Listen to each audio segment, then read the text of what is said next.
আসসালামু আলাইকুম। আমার নাম মোহাম্মদ জুনাইদ। আমাদের ফ্যামিলিতে আমরা 4 জন থাকি।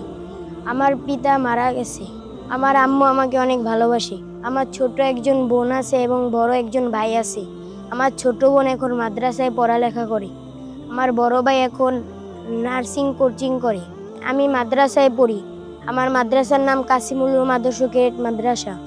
সেখানে আমি হেফজখানা 2 পারা মুখস্থ করেছি।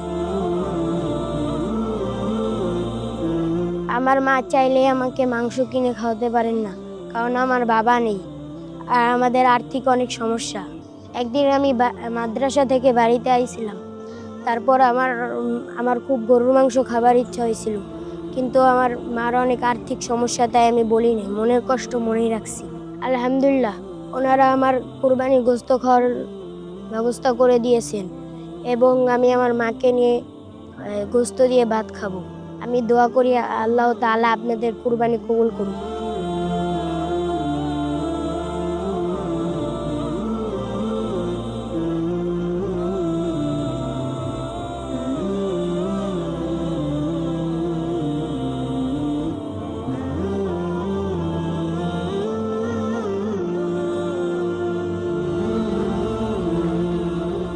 তাই আমাদের গরিব এলাকায় কৃষিকাজ করি আমরা, কুরবানি অনেকে দিতে পারে না।